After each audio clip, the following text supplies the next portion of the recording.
ಭಾರತ ರತ್ನ ಸಂವಿಧಾನ ಶಿಲ್ಪಿ ಮಹಾನ್ ಸಮಾಜ ಸುಧಾರಕ ಡಾಕ್ಟರ್ ಬಾಬಾ ಸಾಹೇಬ್ ಅಂಬೇಡ್ಕರ್ ಅವರ ಜನ್ಮದಿನೋತ್ಸವ. ಇಂದು ಡಾಕ್ಟರ್ ಬಾಬಾ ಸಾಹೇಬ್ ಅಂಬೇಡ್ಕರ್ ಅವರ 135ನೇ ವರ್ಷದ ಜನ್ಮದಿನೋತ್ಸವವನ್ನು ದೇಶಾದ್ಯಂತ ಆಚರಿಸಲಾಗಿದೆ. ಭಾರತದ ಸಂವಿಧಾನ ಶಿಲ್ಪಿ ಮಹಾನ್ ಚಿಂತಕ ಡಾಕ್ಟರ್ BR ಅಂಬೇಡ್ಕರ್ ಅವರ ಜಯಂತಿ ಪ್ರಯುಕ್ತವಾಗಿ ಅಂಬೇಡ್ಕರ್ ಸೇನೆಯ ರಾಜ್ಯಾಧ್ಯಕ್ಷರು ಆದ ಡಾಕ್ಟರ್ P ಮೂರ್ತಿ ಅವರು ಬೆಂಗಳೂರಿನ ನಾಯಂಡಹಳ್ಳಿಯಲ್ಲಿ ಅತ್ಯಂತ ವಿಜೃಂಭಣೆ ಕಾರ್ಯಕ್ರಮವನ್ನು ಹಮ್ಮಿಕೊಂಡಿದ್ದರು. ಈ ಕಾರ್ಯಕ್ರಮಕ್ಕೆ ವಿಶೇಷ ಅತಿಥಿಯಾಗಿ ಉಪಾಧ್ಯಕ್ಷರು ಭಾರತೀಯ ಜನತಾ ಪಾರ್ಟಿ ಬೆಂಗಳೂರು ದಕ್ಷಿಣ ಜಿಲ್ಲೆ ಡಾಕ್ಟರ್ ಅರುಣ್ ಸೋಮಣ್ಣ ಅವರು, ಮಾಜಿ ಕೇಂದ್ರ ಸಚಿವರು ಭಾರತ ಸರ್ಕಾರ ಶ್ರೀ ಎ ನಾರಾಯಣ ಸ್ವಾಮಿ ಅವರು, ಪೀಠಾಧ್ಯಕ್ಷರು ಸಾಯಿ ಸಂಸ್ಥಾನ ಮತ್ತು ಆಧ್ಯಾತ್ಮಿಕ ಚಿಂತಕರು ಆದ ಪೂಜ್ಯ ಶ್ರೀ ಗುರುಮೂರ್ತಿ ಗುರೂಜಿಯವರು ಹಾಗೂ ಹಲವು ಬಿಜೆಪಿ ಮುಖಂಡರು, ಕಾರ್ಯಕರ್ತರು, ಸ್ವಯಂ ಸೇವಕರು, ಆಯೋಜಕರು, ಸಾರ್ವಜನಿಕರು ಹಾಗೂ ಅಂಬೇಡ್ಕರ್ ಸೇನೆ ಜಿಲ್ಲಾಧ್ಯಕ್ಷರು, ಕಾರ್ಯಕರ್ತರು, ಅಭಿಮಾನಿ ಬಳಗದವರು ಈ ಕಾರ್ಯಕ್ರಮದಲ್ಲಿ ಭಾಗವಹಿಸಿ ವಿಜೃಂಭಣೆಯಿಂದ ಆಚರಿಸಲಾಗಿದೆ.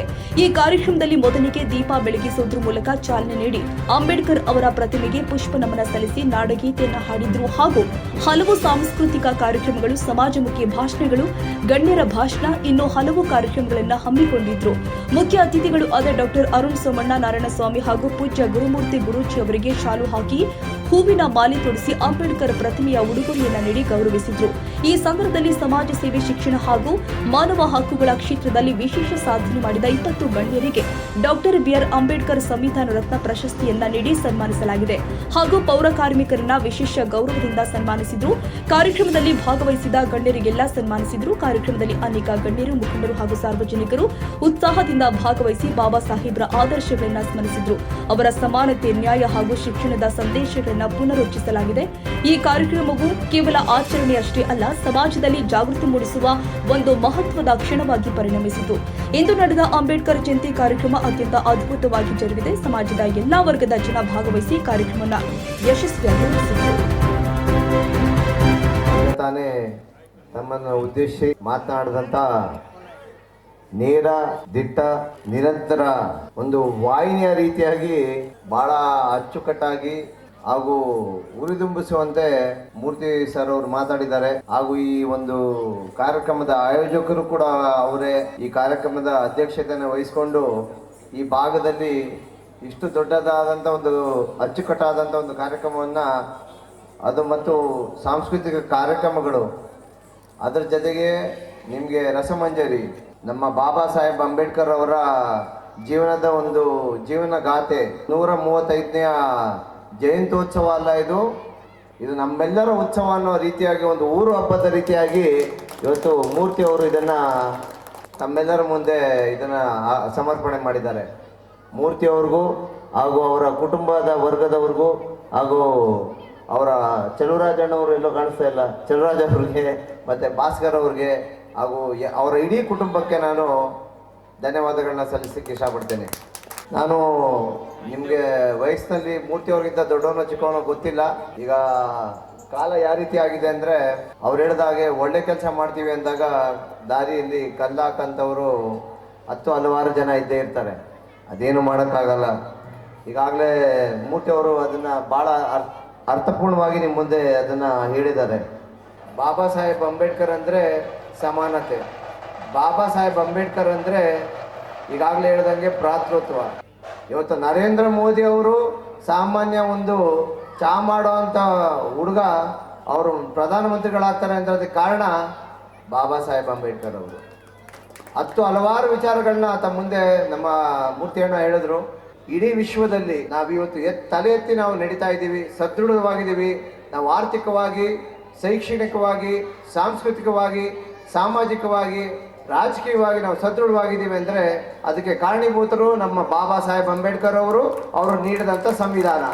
ಭಾರತ ರತ್ನ ಸಂವಿಧಾನದ ಶಿಲ್ಪಿ, ಇಡೀ ದೇಶಕ್ಕೆ ವಿಶ್ವ ಮೆಚ್ಚಿದ ಸಂವಿಧಾನವನ್ನು ನೀಡಿರ್ತಕ್ಕಂಥ ಡಾಕ್ಟರ್ BR ಅಂಬೇಡ್ಕರ್ ಅವರ 135ನೇ ಜನ್ಮದಿನಾಚರಣೆಯನ್ನು ಬಹಳ ಅದ್ದೂರಿಯಾಗಿ ನಾಯಂಡಹಳ್ಳಿಯ ಈ ಭಾಗದಲ್ಲಿ ಡಾಕ್ಟರ್ ಅಂಬೇಡ್ಕರ್ ಸೇನೆ ಇವರ ವತಿಯಿಂದ ಜಯಂತ್ಯೋತ್ಸವ, ಈ ಭಾಗದ ಅನೇಕ ಸೇವಕರಿಗೆ ಸನ್ಮಾನ, ಅಂಬೇಡ್ಕರ್ ತತ್ವಗಳನ್ನು ಇಡೀ ಸಮಾಜದ ಮುಂದೆ ಅನಾವರಣ ಮಾಡುವಂತ ಈ ಕಾರ್ಯಕ್ರಮ ಹಮ್ಮಿಕೊಂಡಿರ್ತಕ್ಕಂಥ ಅಂಬೇಡ್ಕರ್ ಸೇನೆಯ ಅಧ್ಯಕ್ಷರಾಗಿರ್ತಕ್ಕಂಥ ಮೂರ್ತಿ ಅವರಿಗೆ ಜಯಂತ್ಯೋತ್ಸವದ ಅಂಗವಾಗಿ ಅಭಿನಂದನೆ ಸಲ್ಲಿಸ್ತೇನೆ.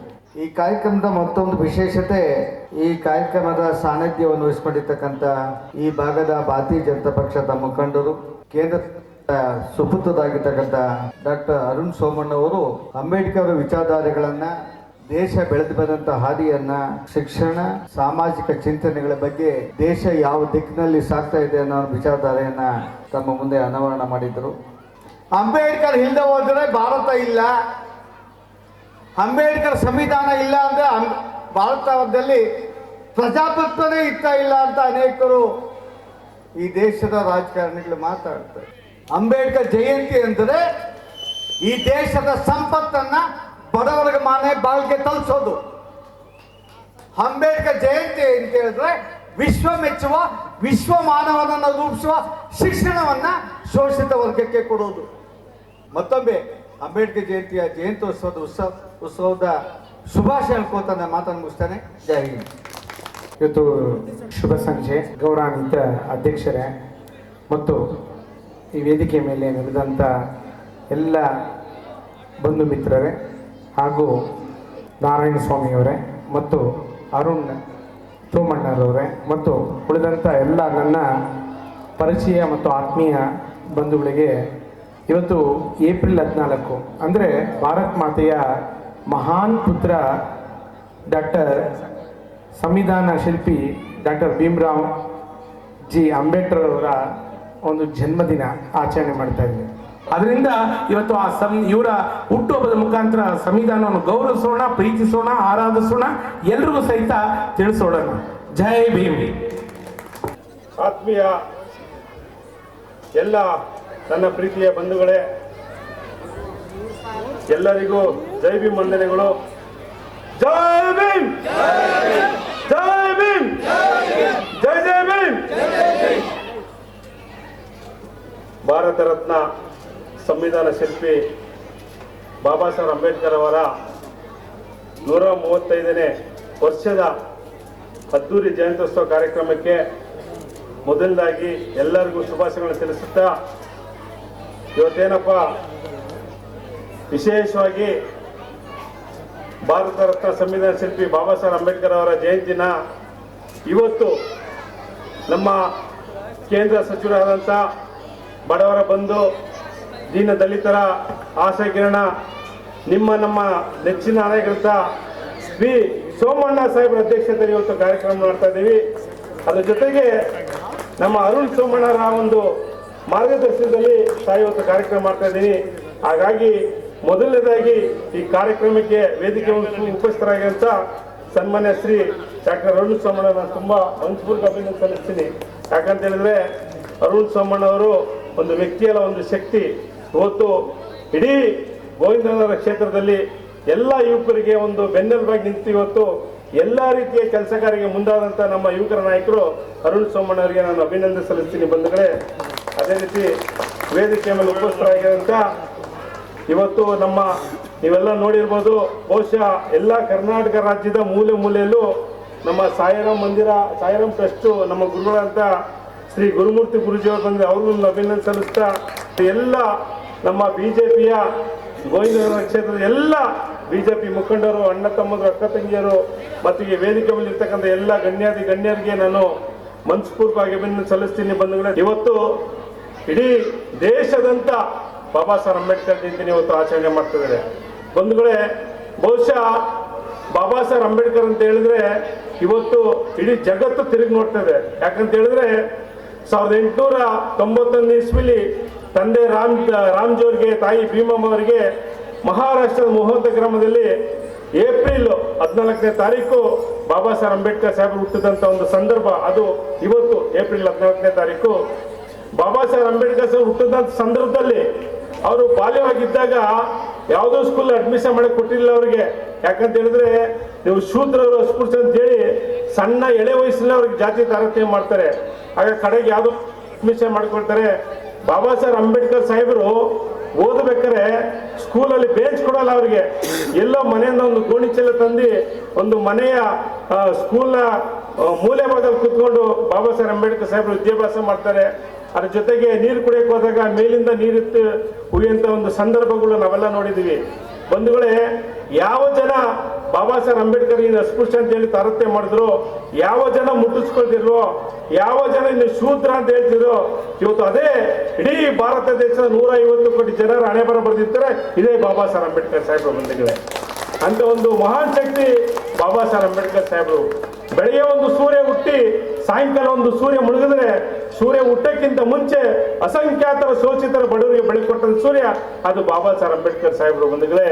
ಇವತ್ತು ಭಾರತ ದೇಶದಲ್ಲಿ ಯಾರಾದರೂ ಮೊಟ್ಟ ಮೊದಲಿಗೆ ಡಾಕ್ಟರೇಟ್ ಪಡೆದ್ರು ಅಂತ ಹೇಳಿದ್ರೆ ಅದು ಬಾಬಾ ಸಾಹೇಬ್ ಅಂಬೇಡ್ಕರ್ ಸಾಹೇಬರು. ಇವತ್ತು ಬಾಬಾ ಸಾಹೇಬ್ ಅಂಬೇಡ್ಕರ್ ಸಾಹೇಬರು ಬಹುಶಃ ಅವರು ಯೋಚನೆ ಮಾಡಿದ್ರೆ ತನಗೋಸ್ಕರ ಏನ್ ಬೇಕಾದ್ರೂ ಮಾಡ್ಬೋದಾಯ್ತು. ಆಯ್ತಾ, ಎಲ್ಲೋ ಒಂದ್ ಕಡೆ ಸರ್ಕಾರಿ ಕೆಲಸ ಸೇರ್ಕೊಂಡು ಅವ್ರು ಆರಾಮಾಗಿ ಇರ್ಬೋದಾಯ್ತು. ಆದ್ರೆ ಬಾಬಾ ಸಾಹೇಬ್ ಅಂಬೇಡ್ಕರ್ ಸಾಹೇಬರು ನನ್ನ ಜನ ಇವತ್ತಿಗೂ ಹೊಟ್ಟೆಸ್ಕೊಂಡಿದ್ದಾರೆ. ನನ್ನ ಜನ ಬಡವರು, ಅಸ್ಪೃಶ್ಯರು, ಅವರಿಗೆ ಸ್ವತಂತ್ರ ಬೇಕು, ಸಮಾನತೆ ಬೇಕಂತೇಳಿ ನಿರಂತರ ಹೋರಾಟ ಮಾಡಿ ತಾನು ವಿಷಯವನ್ನು ಕುರಿತು ನಮ್ಮಲ್ಲಿ ಅಮೃತ ಕೊಟ್ಟಂತ ಏಕೈಕ ನಾಯಕ ಅದು ಬಾಬಾ ಸಾಹೇಬ್ ಅಂಬೇಡ್ಕರ್ ಸಾಹೇಬರ ಬಂಧುಗಳೇ. ಹಾಗಾಗಿ ಇವತ್ತು ಬಾಬಾ ಸಾಹೇಬ್ ಅಂಬೇಡ್ಕರ್ ಸಾಹೇಬರು ನಮ್ಮ ಭಾರತ ದೇಶದ ರೋಲ್ ಮಾಡೆಲ್.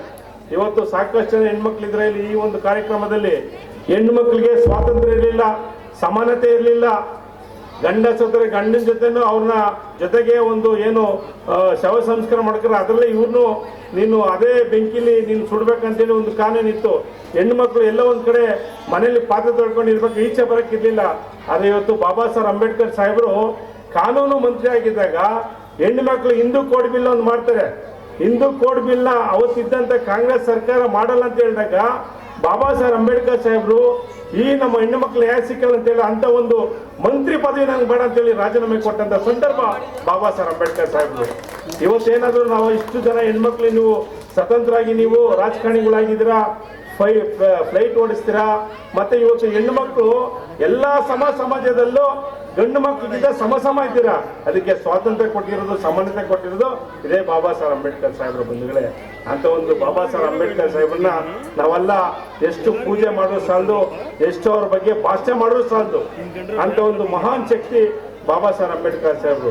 ಇವತ್ತು ನಿಮ್ಗೆಲ್ಲ ಗೊತ್ತು, ಇವತ್ತು ಬಾಬಾ ಸಾಹೇಬ್ ಅಂಬೇಡ್ಕರ್ ಜಯಂತಿ ಬಹುಶಃ ಬರೀ ನಮ್ಮ ಕರ್ನಾಟಕದಲ್ಲಿ ಮಾಡ್ತಾ ಇಲ್ಲ, ನಮ್ಮ ರಾಷ್ಟ್ರದಲ್ಲಿ ಮಾಡ್ತಾ ಇಲ್ಲ. ಇವತ್ತು ಇಂಗ್ಲೆಂಡು, ಲಂಡನ್, ಸ್ವಿಟ್ಜರ್ಲ್ಯಾಂಡು, ಅಮೆರಿಕದಲ್ಲಿ ಇವತ್ತು ಬಾಬಾ ಸಾಹೇಬ್ ಅಂಬೇಡ್ಕರ್ ಜಯಂತಿ ಮಾಡ್ತಾರೆ, ಸಮಾನತೆ ದಿನದ ಆಚರಣೆ ಮಾಡ್ತಿದ್ದಾರೆ. ಇವತ್ತು ಬಾಬಾ ಸಾಹೇಬ್ ಅಂಬೇಡ್ಕರ್ ಒಂದು ಮೂರ್ತಿನ ಪ್ರತಿಷ್ಠಾಪನೆ ಮಾಡಿ ಇವತ್ತು ಬೇರೆ ಬೇರೆ ರಾಜ್ಯಗಳಲ್ಲಿ ಇವತ್ತು ಪೂಜೆ ಮಾಡ್ತಾರೆ. ಅಂತ ಒಂದು ಶಕ್ತಿ ಬಾಬಾ ಸಾಹೇಬ್ ಅಂಬೇಡ್ಕರ್ ಸಾಹೇಬ್ರು ಬಂದಿದೆ. ಹಾಗಾಗಿ ಬಾಬಾ ಸಾಹೇಬ್ ಅಂಬೇಡ್ಕರ್ ಅಂತ ಹೇಳಿದ್ರೆ ಬಹುಶಃ ಅವ್ರ ಬಗ್ಗೆ ನಾವು ಎಷ್ಟು ಹೇಳೋದು ಸಾಲದು, ಸಮಯ ಕಮ್ಮಿ ಇದೆ. ಸೊ ಹಾಗಾಗಿ ಇವತ್ತು ಈ ಒಂದು ಕಾರ್ಯಕ್ರಮ ಬಂದಂತ ನಿಮ್ಮೆಲ್ಲರೂ ನನಗೆ ತುಂಬಾ ಅಭಿನಂದನೆ ಸಲ್ಲಿಸ್ತೀನಿ. ಈ ಭಾಗದಲ್ಲಿ ಇವತ್ತು ನಿಮ್ಗೆಲ್ಲ ಗೊತ್ತಿರಬೇಕು, ಬಾಬಾ ಸಾಹೇಬ್ ಅಂಬೇಡ್ಕರ್ ಅಂತ ಹೇಳಿದ್ರೆ ಇವತ್ತು ನಮ್ಮ ಗೋವಿಂದರಾಜನಗರ ವಿಧಾನಸಭಾ ಕ್ಷೇತ್ರದಲ್ಲಿ ಅಂಬೇಡ್ಕರ್ ಸ್ಟೇಡಿಯಂ ಕೇಳಿದ್ದೀರಾ? ಎಲ್ಲಿರೋದು ಗೊತ್ತಿಲ್ವಾ? ಬಸವೇಶ್ವರದಲ್ಲಿ ಇರೋದು. ಆ ಸ್ಟೇಡಿಯಂ ಕಟ್ಟಿದೆ ಯಾರು? ಜೋರಾಗಿ ಹೇಳ್ರಿ. ಇವತ್ತು ಈ ಕ್ಷೇತ್ರದಲ್ಲಿ ಬಾಬಾ ಸಾಹೇಬ್ ಅಂಬೇಡ್ಕರ್ ಸ್ಟೇಡಿಯಂ ಕಟ್ಟಿ ಎಲ್ಲಾ ಕ್ರೀಡಾಪಟುಗಳಿಗೆ ಬಲ ಕೊಟ್ಟಂತ ಯಾರು ಇದ್ರೆ ಅದು ನಮ್ಮ ವಿ ಸೋಮಣ್ಣ ಸಾಹೇಬರು. 20 ಕೋಟಿ ಅನುದಾನ ತಂದು ಇವತ್ತು ಆ ಒಂದು ಸ್ಟೇಟ್ ನ ಉದ್ಘಾಟನೆ ಮಾಡಿ ಬಾಬಾ ಸಾಹೇಬ್ ಅಂಬೇಡ್ಕರ್ ಅವರ ಒಂದು ಕಂಚಿನ ಪ್ರತಿಮೆಯನ್ನು ಉದ್ಘಾಟನೆ ಮಾಡಿದ್ದಾರೆ. ಇವೆಲ್ಲ ನಾವು ಅರ್ಥ ಮಾಡ್ಕೋಬೇಕು. ಇವತ್ತಿಗೂ ಸಹ ಅದಕ್ಕೆ ಇಲ್ಲ ಒಂದು ಮತ್ತೆ ಸ್ಟೇಡಿಯಂನ ಮತ್ತೆ ಡೆವಲಪ್ಮೆಂಟ್ ಮಾಡಕ್ಕಂತೇಳಿ ಮತ್ತೆ ಸರ್ಕಾರಕ್ಕೆ 12 ಕೋಟಿ ಬರ್ತಿದ್ರು. ಆದ್ರೆ ಇವತ್ತಿದ್ದಂತ ಸರ್ಕಾರ ಯಾವುದೇ ರೀತಿ ಸ್ಪಂದಿಸಿಲ್ಲ, ಆದ್ರೂ ಪರವಾಗಿಲ್ಲ. ಇವತ್ತು ವಿ ಸೋಮಣ್ಣವ್ರು ಅಂತ ಹೇಳಿದ್ರೆ ಇವತ್ತು ಅವರು ಬರೀ ರಾಜ್ಯ ನಾಯಕರಾದ ಇವತ್ತು ರಾಷ್ಟ್ರ ನಾಯಕರು. ಇಡೀ ರಾಷ್ಟ್ರ ಉಳಿತದೆ ವಿ ಸೋಮಣ್ಣವರ ಕೆಲಸದ ಬಗ್ಗೆ. ಯಾಕಂತ ಹೇಳಿದ್ರೆ ಒಂದು ಅರ್ಥ ಮಾಡ್ಕೊಳ್ಳಿ, ವ್ಯಕ್ತಿ ಎಲ್ಲಿರೋದು ಮುಖ್ಯ ಅಲ್ಲ, ಅವ್ರು ಎಲ್ಲಿದ್ರು ಕೂಡ ಅವ್ರು ಯಾವ ಕೆಲಸ ಮಾಡಿರ್ತಾರೆ ಅನ್ನೋದು ಮುಖ್ಯ. ಇವತ್ತು ವಿ ಸೋಮಣ್ಣ ಸಾಹೇಬ್ರು ಇವತ್ತು ಏನು ತುಮಕೂರಲ್ಲಿ MP ಎಲೆಕ್ಷನ್ ನಿಂತ್ಕೊಂಡ್ರು, ಅವ್ರು ಇರೋದಲ್ಲಿ ಗೋವಿಂದನಗರ. ಯಾಕೆ ಅಲ್ಲಿ ಜನ ಸ್ವೀಕಾರ ಮಾಡೋಣ ಅಂತ ಹೇಳಿದ್ರೆ ವಿ ಸೋಮಣ್ಣವರ ಗತ್ತು ಗಮ್ಮತ್ತು ಕಾಮಗಾರಿಕೆ ಅವ್ರು ಮಾಡಿರ್ತಕ್ಕಂಥ ಸೇವೆ, ಆ ಸೇವೆನ ಗುರುತಿಸಿ ಇವತ್ತು ಜನ ವಿ ಸೋಮಣ್ಣ ಸಾಹೇಬ್ ಓಟ್ ಆಗಿ ಇವತ್ತು ಕೇಂದ್ರ ಸಚಿವರಾಗಿ ಇವತ್ತು ರೈಲ್ವೆ ಸಚಿವರಾಗಿ ಇವತ್ತು ಸಾವಿರಾರು ಕೋಟಿ ಅನುದಾನ ತಂದು ಇವತ್ತು ಎಲ್ಲಾ ಭಾಗದಲ್ಲೂ ವಿ ಸೋಮಣ್ಣ ಸಾಹೇಬ್ ಕೆಲಸ ಮಾಡ್ಕೊಂಡ್ ಬಂದಿರ್ತಾರೆ. ಆಯ್ತಾ, ಇವತ್ತು ಇದೆ ನಮ್ಮ ನ್ಯಾಯಂಡಳ್ಳಿಯಲ್ಲಿ 4 ಟ್ರೈನು ಇಲ್ಲಿ ಸ್ಟಾಪ್ ಇರಲಿಲ್ಲ. ಆಯ್ತಾ, ಯಾವ್ದು ಗೋಲ್ ಗುಂಬಜ್ ಎಕ್ಸ್ಪ್ರೆಸ್ ಮತ್ತೆ ಯಾವ್ದೋ ಒಂದಷ್ಟು ಚಾಮುಂಡಿ ಎಕ್ಸ್ಪ್ರೆಸ್ ಟ್ರೈನ್ಗಳು. ನೀವು ಅರ್ಥ ಮಾಡ್ಕೊಳ್ಳಿ, ನಾವು ಇಲ್ಲಿ ನಾಗರಬಾವಿ ನ್ಯಾಯಂಡಳ್ಳಿ ಇರೋರು ಟ್ರೈನ್ ಹತ್ತಕ್ಕೆ ಮೆಜೆಸ್ಟಿಕ್ ಹೋಗ್ಬೇಕಾದ್ರೆ ಬಹುಶಃ ಮಿನಿಮಮ್ 1.5 ಗಂಟೆ ಬೇಕು. ಇಲ್ಲಿ ಸ್ಟಾಪ್ ಕೊಟ್ಟಾಗ 5 ನಿಮಿಷಕ್ಕೆ ಬಂದು ನಾವು ಟ್ರೈನ್ ಹತ್ಕೊಂಡ್ಬಿಡೋದು. ಇಂಥ ಒಂದು ಸೌಲಭ್ಯಗಳು ಯಾರು ಮಾಡ್ತಾರೆ ಹೇಳಿ ನೋಡೋಣ.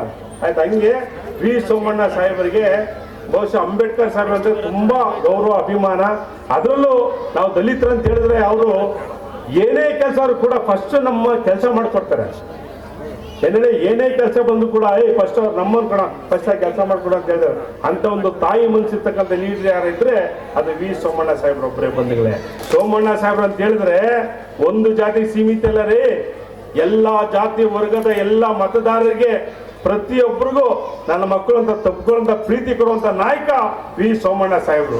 ಹಾಗಾಗಿ ನಾವು ಇವತ್ತು ವಿ ಸೋಮಣ್ಣ ಸಾಹೇಬ್ರು ಅಭಿಮಾನಿಗಳು ನಾವು. ಆಯ್ತಾ, ಸೋಮಣ್ಣ ಸಾಹೇಬ್ರು ಏನಾದ್ರು ಕೂಡ ಅವರು ನಮ್ಮ ದೇವರು. ಆಯ್ತಾ, ಹಾಗಾಗಿ ನಾವು ಯಾವತ್ತಷ್ಟೇ ವಿ ಸೋಮಣ್ಣ ಸಾಹೇಬ್ರ ಜೊತೆಲೇ ಇರ್ತೀವಿ. ಮುಂದಿನ ದಿನಗಳಲ್ಲಿ ನನಗೊಂದು ಆಸೆ ಇದೆ, ವಿ ಸೋಮಣ್ಣ ಸಾಹೇಬ್ರನ್ನ ಈ ರಾಜ್ಯದ ಮುಖ್ಯಮಂತ್ರಿಯಾಗಿ ನೋಡಕ್ಕೆ. ಅದು ನಿಜವಾಗ್ಲೂ ಖಂಡಿತವಾಗಿ ಆಗುತ್ತೆ, ಅತಿ ಶೀಘ್ರದಲ್ಲಿ ಆಗುತ್ತೆ. ಯಾಕಂದ್ರೆ ಈ ರಾಜ್ಯನ ಆಳುವಂತ ಶಕ್ತಿ ನಮ್ಮ ವಿ ಸೋಮಣ್ಣ ಸಾಹೇಬರು ಮಾತ್ರ ಇರೋದು. ಹಾಗಾಗಿ ಬಂಧುಗಳೇ, ಅದ್ರ ಜೊತೆಗೆ ಇವತ್ತು ನಮ್ಮ ಒಂದು ಎಲ್ಲ ಯುವಕರ ಆಸೆ ಏನಪ್ಪ ಅಂತ ಹೇಳಿದ್ರೆ, ಇವತ್ತು ನಮ್ಮ ಗೋವಿಂದರಾಜನಗರ ವಿಧಾನಸಭಾ ಕ್ಷೇತ್ರದಲ್ಲಿ ಮುಂದಿನ ದಿನಗಳಲ್ಲಿ ಶಾಸಕರಾಗಿ ನಮ್ಮ ಅರುಣ್ ಸಾಹೇಬರು ಬರಲೇಬೇಕಂತೇಳಿ ನಾವೆಲ್ಲ ಪಣ ತೊಟ್ಟಿದ್ದೀವಿ. ಖಂಡಿತವೂ ನಿಮ್ಮೆಲ್ಲರ ಪ್ರೀತಿ ವಿಶ್ವಾಸ ಇದೇ ತರ ಇಲ್ಲಿ ನಿಷ್ಠಾವಂತ ಹೋರಾಟಗಾರರು ಇಡೀ ಈ ಗೋವಿಂದರಾಜ ಕ್ಷೇತ್ರಕ್ಕೆ ಸೇವೆ ಮಾಡುವಂತ ನಾಯಕರಾಗಿದ್ರೆ ಅದು ಅರುಣ್ ಸಾಹೇಬ್ರು ಒಬ್ಬರೇ. ಯಾಕಂತ ಹೇಳಿದ್ರೆ ಬಹುಶಃ ನಿಮ್ಗೆಲ್ಲ ಗೊತ್ತಿರಬೇಕು, ಹುಲಿ ಹೊಟ್ಟೆಯಲ್ಲಿ ಹುಲಿನೇ ಹುಟ್ಟೋದು. ಹಾಗಾಗಿ ಈ ಭಾಗದ ಹುಲಿ ನಮ್ಮ ಅರುಣ್ ಸೋಮಣ್ಣ ಸಾಹೇಬರು. ಆಯ್ತಾ, ನಾವು ನೋಡ್ರಿ, ನಾವು ಹೋರಾಟಗಾರರು, ನಾನು 30 ವರ್ಷಗಳಿಂದ ನಿರಂತರವಾಗಿ ಹೋರಾಟ ಮಾಡ್ಕೊಂಡ್ ಬಂದಿದ್ದೀವಿ. ಆಯ್ತಾ, ನಾವು ಏನೇನು ನೇರವಾಗಿ ಮಾತಾಡ್ತೀವಿ ಅಂದ್ರೆ ಆ ಮಾತಲ್ಲಿ ಎಲ್ಲೊಬ್ಬರನ್ನ ನಾವು ಮೇಲೆ ಜಂಬಕ್ಕೆ ಕೇಳೋದಲ್ಲ, ಸತ್ಯನೇ ಹೇಳ್ತಾ ಇದ್ದೀನಿ ಅಷ್ಟೇ. ನಾನು ಸುಳ್ಳೇನೇನು ಹೇಳ್ತಲ್ಲ, ಸತ್ಯನೇ ಮಾತಾಡ್ತೀನಿ. ಬಾಬಾ ಸಾಹೇಬ್ ಅಂಬೇಡ್ಕರ್ ಸಾಹೇಬ್ ಬಹುಶಃ ಅವರು ತುಂಬಾ ಮನಸ್ಸು ನೊಂದಿದ್ರೆ ಅದು ಕಾಂಗ್ರೆಸ್ ಸರ್ಕಾರ ಪಕ್ಷದಿಂದಾನೆ. 1950 ಡಿಸೆಂಬರ್ 6ನೇ ತಾರೀಕು ಡೆಲ್ಲಿಲಿ ಬಾಬಾ ಸಾಹೇಬ್ ಅಂಬೇಡ್ಕರ್ ಕೊನೆ ದಿನ ತೀರೋಗ್ತಾರೆ. ಅವತ್ತು ತೀರೋಗ್ದಾಗ ಬಾಬಾ ಸಾಹೇಬ್ ಅಂಬೇಡ್ಕರ್ ಸಾಹೇಬ್ 300 ರೂಪಾಯಿ ಮಾತಾಡ್ತದೆ. ಆಯ್ತಾ, ಈ ದೇಶಕ್ಕೆ ಸಂವಿಧಾನ ಕೊಟ್ಟರು, ಸ್ವಾತಂತ್ರ್ಯ ಕೊಟ್ಟರು, ಕಾನೂನು ಮಂತ್ರಿ ಆಗಿದ್ರು. ಅಂತ ಒಂದು ವ್ಯಕ್ತಿನ ಡೆಲ್ಲಿಲಿ ಮಣ್ಣು ಮಾಡಕ್ ಒಂದಡಿ ಜಾಗ ಕೊಟ್ಟಿಲ್ಲ ಯಾರು, ಇದೇ ಕಾಂಗ್ರೆಸ್ ಗೌರ್ಮೆಂಟ್. ಬಾಬಾ ಸಾಹೇಬ್ ಅಂಬೇಡ್ಕರ್ ಸಾಹೇಬ್ರಿಗೆ ನೀವು ಯೋಚನೆ ಮಾಡ್ರಿ, ಬಾಬಾ ಸಾಹೇಬ್ ಅಂಬೇಡ್ಕರ್ ಸಾಹೇಬ್ರಿಗೆ ಡೆಲ್ಲಿಲಿ ಮಣ್ಣು ಮಾಡಕ್ ಜಾಗ ಕೊಟ್ಟಿಲ್ಲ. ಕಡೆಗೆ ಅವತ್ತಿದ್ದಂತ ಈ ದೇಶದ ಉಪಮುಖ್ಯಮಂತ್ರಿ ಬಾಬು ಜಗಜೀವನ್ ಅವರು ಸ್ಪೆಷಲ್ ಫ್ಲೈಟ್ ಅರೇಂಜ್ ಮಾಡ್ಬಿಟ್ಟು ಬಾಬಾ ಸಾಹೇಬ್ ಅಂಬೇಡ್ಕರ್ ಒಂದು ಪಾರ್ಥಿವ ಶರೀರವನ್ನ ಬಾಂಬೆ ದಾದರ್ ತರ್ತಾರೆ. ತಂದಾಗ ಅಲ್ಲಿ ಒಂದು ಬೀಚ್ ಪಕ್ಕ ಸ್ಮಶಾನ ಇರ್ತದೆ, ಸ್ಮಶಾನದಲ್ಲಿ ಹತ್ಯೆ ಸಂಸ್ಕಾರ ಮಾಡ್ತಾರೆ. ನೀವು ಬಹುಶಃ ನೀವು ಯಾರಾದ್ರೂ ಬಾಂಬೆ ದಾದರ್ಗೆ ಹೋಗಿದ್ರೆ ಅಲ್ಲಿ ಚೈತ್ಯಭೂಮಿ ನೋಡಿ, ಅಂಬೇಡ್ಕರ್ ಸಾಹೇಬ್ರ ಸಮಾಧಿ ಇವತ್ತು ಸ್ಮಶಾನದಲ್ಲೇ ಇದೆ. ಆಯ್ತಾ, ಕಾಂಗ್ರೆಸ್ ಸರ್ಕಾರ 70 ವರ್ಷ ನೀವು ಈ ದೇಶನ ಆಳಿದ್ರಿ, ಬಾಬಾ ಸಾಹೇಬ್ ಅಂಬೇಡ್ಕರ್ ಒಂದು ಚೈತ್ಯಭೂಮಿ ಕಟ್ಟಕ್ಕಾಗಿಲ್ಲ. ಇವತ್ತು ತಮಿಳುನಾಡು ಜಯಲಲಿತಾ ತೀರೋದು ರಾಜಕಾರಣಿಗಳು 600 ಕೋಟಿ ದುಡ್ಡು ಖರ್ಚು ಮಾಡಿಬಿಟ್ಟು ಇಂಟರ್ನ್ಯಾಷನಲ್ ಲೆವೆಲ್ ಅಲ್ಲಿ ಸಮಾಧಿ ಕಟ್ಟಿದ್ರು ತಮಿಳುನಾಡಲ್ಲಿ. ಅಂಬೇಡ್ಕರ್ಗಿಂತ ದೊಡ್ಡರ ಜಯಲಲಿತಾ ಅವರು. ಅದೇ ಯಾವ್ದಾದ್ರು ಫಿಲಿಮ್ ಆಕ್ಟರ್ ತೀರೋಗ್ಬಿಟ್ರೆ 100 ಕೋಟಿ 200 ಕೋಟಿ ಫಂಡ್ ಕೊಟ್ಬಿಟ್ಟು 5 ಎಕರೆ 3 ಎಕರೆ ಜಾಗ ಕೊಟ್ಬಿಟ್ಟು ಒಂದು ಮ್ಯೂಸಿಯಂ ಮಾಡ್ತೀರಾ, ಪಾರ್ಕ್ ಮಾಡ್ತೀರಾ. ಹಾಗೆ ಬಾಬಾ ಸಾಹೇಬ್ ಅಂಬೇಡ್ಕರ್ ಸಾಹೇಬರು ದಲಿತ ಸುಮ್ಮದ ಅಂತ ಹೇಳ್ಬಿಟ್ಟು ಎಷ್ಟು ಅವಮಾನ ಮಾಡಕ್ಕೆ ಎಲ್ಲಾ ತರ ಅವಮಾನ ಮಾಡಿದ್ದಾರೆ. ಅಂಬೇಡ್ಕರ್ ಸಾಹೇಬ್ರು ಎಲೆಕ್ಷನ್ ನಿಂತ್ಕೊಂಡು ಕೂಡ ಅವರೇ ಸೋಲ್ಸಿರೋದು. ಹಾಗಾಗಿ ಬಂಧುಗಳೇ, ಇವತ್ತು ನಾವು ಇನ್ನ ಸಾಕಷ್ಟು ಮಾತಾಡೋದಿದೆ, ಮುಂದಿನ ದಿನಗಳಲ್ಲಿ ಮಾತಾಡೋಣ. ನೀವೆಲ್ಲ ವಿದ್ಯಾವಂತು, ಬುದ್ಧಿವಂತು, ಜಾಗೃತಿ ಆಗಬೇಕು ಎಲ್ಲಿ. ಯಾಕಂದ್ರೆ ಇವತ್ತು ಎಲ್ಲ ವಾಟ್ಸಪ್, ಫೇಸ್ಬುಕ್ ಎಲ್ಲ ಒಂದ್ ಕಡೆ ನೀವು ಮುಳುಗೋಗ್ಬಿಟ್ಟಿದ್ದೀರಾ. ಎಲ್ಲ ಯುವಕರು, ವಿದ್ಯಾರ್ಥಿಗಳು, ಈ ದೇಶನ ಇವತ್ತಿನ ವಿದ್ಯಾರ್ಥಿಗಳೇ ಮುಂದಿನ ದೇಶನ ಕಾಪಾಡೋದ ಶಕ್ತಿ ನಿಮ್ಮ ಕೈಲಿ ಇರ್ತದೆ. ಹಾಗಾಗಿ ದಯವಿಟ್ಟು ಒಂದ್ಸರಿ ಯೋಚನೆ ಮಾಡಿ, ಒಂದು ಸರಿ ನೀವು ಹಿಸ್ಟ್ರಿನ ತಗೊಳ್ಳಿ. ಆಯ್ತಾ, ಹಿಸ್ಟ್ರಿನ ತಗೊಂಡಾಗ ನಿಮ್ಗೆ ಗೊತ್ತಾಯ್ತದೆ ಈ ದೇಶಕ್ಕೆ ಬಾಬಾ ಸಾಹೇಬ್ ಅಂಬೇಡ್ಕರ್ ಕೊಡುಗೆ ಏನು, ಶಕ್ತಿ ಏನಂತ ಹೇಳಿಕ್ಕೆ ಇಷ್ಟಪಡ್ತಾ ಇವತ್ತು ಈ ಕಾರ್ಯಕ್ಕೆ ಬಂದಂತ ಎಲ್ಲ ನನ್ನ ಪ್ರೀತಿ ಅಭಿಮಾನಿಗಳನ್ನ ಅಭಿನಂದನೆ ಸಲ್ಲಿಸುತ್ತಾ, ಅದರಲ್ಲೂ ಸ್ವಲ್ಪ ಜನ ಕಾಂಗ್ರೆಸ್ ಲೀಡರ್ಗಳು ಜಾಸ್ತಿ ಬಂದಿದ್ದಾರೆ. ಯಾಕಂತ ಗೊತ್ತೇ ಬಂದಿರೋದವರು ಅರುಣ್ ಸರ್ ರೋಡ್ ಹಿಡಿದವ್ರು MLA ಯಾಕಂತ ಓಡ್ ಬಂದ್ಬಿಟ್ಟಿದ್ರು ಎಲ್ಲರೂ. ಹಾಗಾಗಿ ಇವತ್ತು ಇಡೀ ಕ್ಷೇತ್ರದಲ್ಲಿ ಅರುಣ್ ಸರ್ ಒಂದು ಹವಾ ಕ್ರಿಯೇಟ್ ಆಗಿದೆ. ನಾವೆಲ್ಲ ಪ್ರಾಮಾಣಿಕವಾಗಿ ಅರುಣ್ ಸರ್ ವಿಷಯದಲ್ಲಿ ಕೈ ಜೋಡಿಸಿ ಮುಂದಿನ ದಿನಗಳಲ್ಲಿ ಈ ಭಾಗದಲ್ಲಿ ನಾವು ಅವ್ರನ್ನ ಶಾಸಕರು ಮಾಡ್ಬೇಕು. ಯಾಕಂತ ಹೇಳಿದ್ರೆ ಇದು ಕಾಲಚಕ್ರದಂಗೆ, ಯಾರಿಗೂ ಶಾಶ್ವತ ಇಲ್ಲ. ಎಲ್ಲರೂ ಒಂದ್ ದಿವಸ ಕೆಳಗೋಗ್ಬೇಕು, ಒಂದ್ ದಿವಸ ಮೇಲೆ ಬರಬೇಕು. ನಾನೇ ಈ ಊರಿಗೆ ಪಾಳ್ಯಗಾರ ಪಟೇಲ ಅಂತ ಏನು ಮಾಡಕ್ಕಾಗಲ್ಲ ರೀ. ಇವತ್ತು ಬಾಬಾ ಸಾಹೇಬ್ ಅಂಬೇಡ್ಕರ್ ಕೊಟ್ಟಿರೋ ಸಂವಿಧಾನದಲ್ಲಿ ದುಡ್ಡು ದೊಡ್ಡದ, ಸಂವಿಧಾನ ದೊಡ್ಡ, ಸಂವಿಧಾನೇ ದೊಡ್ಡದು. ಯಾಕಂತ ಹೇಳಿದ್ರೆ ಲಕ್ಷ ಲಕ್ಷ ಕೋಟಿ ಬದುಕಿರ್ತಕ್ಕಂಥ ನಮ್ಮ ಜನಾರ್ದನ್ ರೆಡ್ಡಿ ಅವರು ದುಡ್ಡಿದ್ರೆ ಹೆಂಗ್ ಬೇಕಾದ್ರೆ ಜೈಲಿಗೆ ಹೋದ್ರೆ ಕಾಪಾಡ್ಕೋಬೋದಾಯ್ತು. ಜೈಲಿಗೆ ಹೋದ್ರೆ ಯಾಕೆ ಹೋದ್ರೆ ಹೇಳಿ, ಸಂವಿಧಾನ ಗಟ್ಟಿ ಇದೆ. ಹಾಗಾಗ್ಬಿಟ್ಟು ಸಂವಿಧಾನ ಗಟ್ಟಿ ಇರೋ ತಂಗ ಯಾರು ಏನು ಮಾಡಕ್ಕಾಗಲ್ಲ. ನಮ್ಮ ಬಗ್ಗೆ ಯಾರು ಎಷ್ಟಾದ್ರೂ ಅಪಪ್ರಚಾರ ಮಾಡಿ ಏನಾದರೂ ಫೇಸ್ಬುಕ್ಕಲ್ಲಾಗಿ ಏನು ಬೇಕಾದ್ರೆ ಮಾಡಿ ಆಯಿತಾ, ಇವಕ್ಕೆಲ್ಲ ನಾವು ತಲೆನೇ ಕೆಡಿಸ್ಕೊಳ್ಳಲ್ಲ. ನಮ್ಮ ಅಜೆಂಡೇನು ಇವತ್ತು ನಾವು ಇಡೀ ನ್ಯಾಯಂಡಿಲಿ ಅಂತಲ್ಲ, ಇಡೀ ಗೋವಿಂದನಗರ ಪೂರ್ತಿ ಕೆಲಸ ಮಾಡ್ತೀವಿ. ಎಲ್ಲ ಭಾಗದಲ್ಲೂ ಗಲ್ಲಿ ಕೆಲಸ ಮಾಡಿ ನಾವೊಂದು ಅವೇರ್ನೆಸ್ ಕ್ರಿಯೇಟ್ ಮಾಡಿ ಮುಂದಿನ ದಿನಗಳಲ್ಲಿ BJP ಪಕ್ಷನ ಗಟ್ಟಿ ಮಾಡಬೇಕು ಅಂತೇಳಿ ತಮ್ಮಲ್ಲಿ ಮನವಿ ಮಾಡ್ಕೊಳ್ತೀನಿ. ಮತ್ತು ಇನ್ನೊಂದು ಮಾತಾಡಲಿಕ್ಕೆ ಇಷ್ಟಪಡ್ತೀನಿ. ಗೋವಿಂದನಗರ ಕ್ಷೇತ್ರದಲ್ಲಿ BJP ಕಟ್ಟಿರೋದು ವಿ ಸೋಮಣ್ಣ ಸಾಹೇಬ್ರೆ ಒಂದೇ ಕಚೇರಿ, ವಿಜಯನಗರ 2ನೇ ಕ್ರಾಸಲ್ಲಿರೋದು. ಇನ್ನು ಯಾವ ಕಚೇರಿ ಏನಿಲ್ಲ, ಒಂದೇ ಕಚೇರಿ ಅದು ನಮ್ಮ ವಿ ಸೋಮಣ್ಣ ಸಾಹೇಬ್ರದ್ದು. ಅವ್ರು ಎಲ್ಲಿದ್ರು ಕೂಡ ಇವತ್ತು ತುಮಕೂರಲ್ಲಿ ಅವ್ರ MP ಆಗಿ ಸೆಂಟ್ರಲ್ ಮಿನಿಸ್ಟರ್ ಆಗಿದ್ರು ಕೂಡ ಇವತ್ತು ಅವರು ಮನಸ್ಸು ಇಲ್ಲೇ ಗೋವಿಂದನಗರ ಕ್ಷೇತ್ರದಲ್ಲೇ ಬಡಬಡ ಅಂತ ಜನಕ್ಕೆ ಮಾಡ್ಬೇಕು ಅಂತೇಳಿ ಆಯ್ತಾ. ಸೊ ಹಂಗೆ ವಿ ಸೋಮಣ್ಣ ಸಾಹೇಬ್ರ ಬಗ್ಗೆ ನಾವು ಎಷ್ಟು ಹೇಳೋದು ಸಾಲದು, ಇನ್ನು ಅನೇಕ ಗಣ್ಯರು ಮಾತಾಡ್ತಾರೆ. ನಿಮ್ಮೆಲ್ಲರೂ ನಾನು ಮನಸ್ಸಿಗೆ ಅಭಿನಂದಿಸ್ತೀನಿ. ಎಲ್ಲರಿಗೂ ಜೈ ಭೀಮ್, ಜೈ ಭಾರತ್, ಜೈ ಅಂಬೇಡ್ಕರ್.